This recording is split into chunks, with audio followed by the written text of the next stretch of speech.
नमस्कार दोस्तों, the Sangam education में आपका स्वागत है। आज की इस वीडियो में हम लोग देखेंगे क्लास 6 के एनसीईआरटी में सिविक्स के सारे चैप्टर्स के इम्पोर्टेंट पॉइंट्स को। अगर आप भी पीएससी टीचर की तैयारी कर रहे हैं तो इस चैनल से जुड़ जाएं। इस चैनल को सब्सक्राइब नहीं किए तो सब्सक्राइब कर लें और बेल आइकन को प्रेस कर लें। देखते हैं अध्याय 1 के विविधता की समझ। इसके महत्वपूर्ण तथ्यों को। जाति व्यवस्था में समाज को अलग अलग समूहों में बांटा गया। इस बंटवारे का आधार था लोग किस तरह का काम करते हैं। भारत विविधताओं का देश है। देखते हैं लद्दाख को। लद्दाख जम्मू और कश्मीर की पूर्व में पहाड़ियों पर बसा एक रेगिस्तानी इलाका है। लद्दाख यहाँ पर बहुत कम बारिश होती है।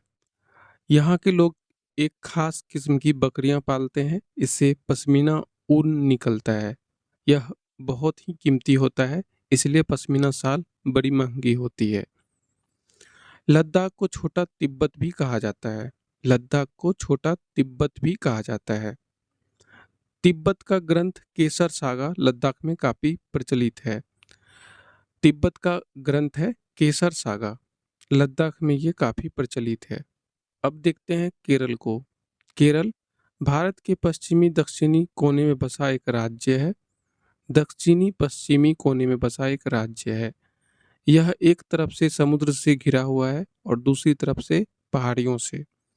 एक तरफ से समुद्र से और दूसरी तरफ से पहाड़ियों से। केरल के पहाड़ियों पर कई प्रकार के मसाले जैसे जैसे काली मिर्च, लौंग, इलायची उगाए जाते हैं। सबसे पहले अरबी एवं यहूदी व्यापार करने केरल आए थे। पुर्तगाली वास्को डिगामा समुद्र के रास्ते भारत आए। मछली पकड़ने के प्रयोग किए जाने वाले जाल को चीना वाला कहते हैं। तलने के लिए जो बर्तन का इस्तेमाल करते हैं उसे चीना पट्टी कहते हैं। चीना पट्टी।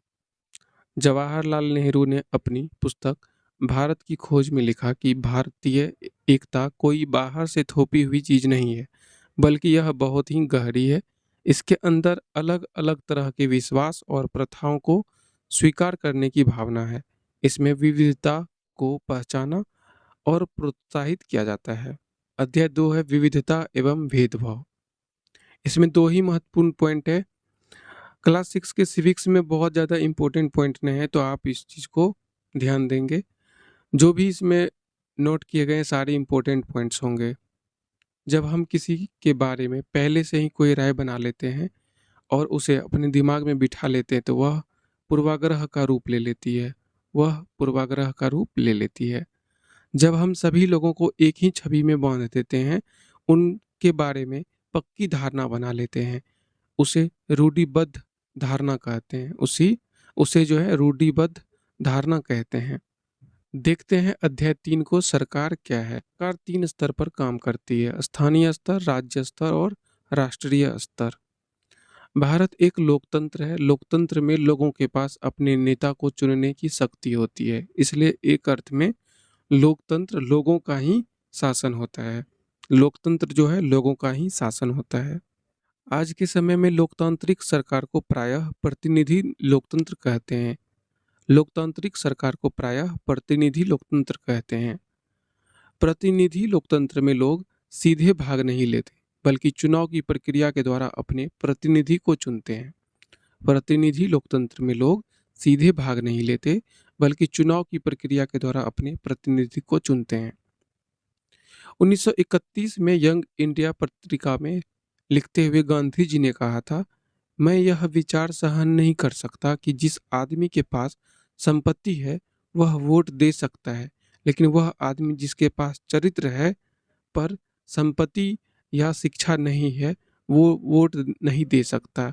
जो दिन भर अपना पसीना बहाकर ईमानदारी से काम करता है वह वोट नहीं दे सकता है, क्योंकि उसने गरीब होने का गुनाह किया है। सफरेज का मतलब होता है वोट देने का अधिकार। सफरेज का मतलब होता है वोट देने का अधिकार। अमेरिका में महिलाओं को वोट देने का अधिकार 1920 में मिला, जबकि इंग्लैंड की महिलाओं को 1928 में वोट देने का अधिकार मिला। अमेरिका की महिलाओं को 1920 और इंग्लैंड की महिलाओं को 1928 में ये अधिकार मिला। आगे देखते हैं अध्याय 4 में लोकतांत्रिक सरकार के मुख्य तत्व। रंग भेद का मतलब होता है त्वचा के रंग के आधार पर भेदभाव करना। अफ्रीकी राष्ट्रीय कांग्रेस और उनके जाने-माने नेता नेल्सन मंडेला ने रंगभेद के खिलाफ बहुत लंबे तक समय तक संघर्ष किया। 1994 में दक्षिण अफ्रीका एक लोकतांत्रिक देश बना। कावेरी नदी का विवाद कर्नाटक और तमिलनाडु के बीच है। कर्नाटक की कृष्णराजा सागर बांध में भरा हुआ पानी कई जिलों में सिंचाई का काम आता है। तमिलनाडु का मेट्टूर बांध में भरे हुए पानी से राज्य के डेल्टा क्षेत्र में सिंचाई होती है। कर्नाटक का कृष्णराजा सागर बांध कावेरी नदी के ऊपरी छोर पर है और तमिलनाडु का मेट्टूर बांध निचले छोर पर है। पंचायती राज अध्याय 5 में ग्राम सभा एक पंचायत के क्षेत्र में रहने वाले सभी वयस्कों की सभा होती है। कोई भी व्यक्ति जिसकी उम्र 18 वर्ष या उससे ज़्यादा हो, जिसे वोट देने का अधिकार प्राप्त हो, जिसका नाम गांव की मतदाता सूची में हो, वह ग्राम सभा का सदस्य होता है। एक ग्राम पंचायत कई वार्डों में बटी होती है। प्रत्येक वार्ड अपना एक प्रतिनिधि चुनता है जो वार्ड पंच के नाम से जाना जाता है। वार्ड पंच और सरपंच मिलकर के ग्राम पंचायत का गठन 5 साल के लिए करते हैं। ग्राम पंचायत का एक सचिव होता है जो ग्राम सभा का भी सचिव होता है। ग्राम पंचायत का एक सचिव होता है जो ग्राम सभा का भी सचिव होता है। सचिव का चुनाव नहीं होता है, उसकी सरकार द्वारा नियुक्ति की जाती है। सचिव का काम होता है ग्राम सभा एवं ग्राम पंचायत की बैठक बुलाना और जो भी चर्चा एवं निर्णय हुए हो उनका रिकॉर्ड रखना। ग्राम पंचायत की नियमित रूप से बैठक होती है। उसका मुख्य काम उसके क्षेत्र में आने वाले गांव में विकास कार्यक्रम लागू करवाना होता है। ग्राम पंचायत का काम सड़कों, नालियों, स्कूलों में भवनों, पानी के स्रोतों और अन्य सार्वजनिक उपयोगों के भवनों का निर्माण और रखरखाव, स्थानीय कर लगाना और इकट्ठा करना, गांव के लोगों को रोजगार देने संबंधी सरकारी योजनाएं लागू करना, ये सब है काम ग्राम पंचायत का। ग्राम पंचायत की आमदनी के स्रोत हैं घरों एवं बाजारों पर लगाए जाने वाले कर से मिलने वाली राशि, विभिन्न सरकारी विभागों द्वारा चलाई गई योजनाओं की राशि जो जनपद एवं जिला पंचायत द्वारा आती है, और समुदाय के काम के लिए मिलने वाली दान भी ग्राम पंचायत का एक स्रोत है आमदनी का। आगे है पंचायत के 3 स्तर। ग्रामीण क्षेत्रों में ग्राम पंचायत लोकतांत्रिक सरकार का पहला स्तर है। ग्राम पंचायत ग्राम सभा के प्रति जवाबदेह होती है क्योंकि ग्राम सभा के लोग ही उसको चुनते हैं। पंचायती राज व्यवस्था में लोगों की भागीदारी 2 स्तरों पर होती है, 2 और स्तरों पर होती है। ग्राम पंचायत के बाद दूसरा स्तर विकास खंड होता है। इसे जनपद पंचायत या पंचायत समिति कहते हैं। एक पंचायत समिति में कई ग्राम पंचायत होती है। पंचायत समिति के ऊपर जिला पंचायत होता है या जिला परिषद होता है। यह तीसरा स्तर होता है। जिला परिषद तीसरा स्तर होता है। जिला परिषद एक जिले के स्तर पर विकास की योजना बनाती है। पंचायत समिति की मदद से जिला परिषद सभी पंचायतों में आवंटित राशि के वितरण की व्यवस्था करती है। आगे है अध्यक्ष गांव का प्रशासन। जमीन को नापने और उसका रिकॉर्ड रखना पटवारी का मुख्य काम होता है। अलग अलग राज्यों में पटवारी को अलग अलग नामों से जाना जाता है, जैसे कहीं पटवारी, कहीं लेखापाल, कहीं कर्मचारी और कहीं ग्रामीण अधिकारी तो कहीं कानून को कहा जाता है। पटवारी खेत नापने के लिए एक लंबी लोहे की जंजीर का इस्तेमाल करते हैं। इसे जरीब कहा जाता है, जरीब कहते हैं। तहसीलदार के दफ्तर में जमीन से जुड़े विवाद के मामले सुने जाते हैं।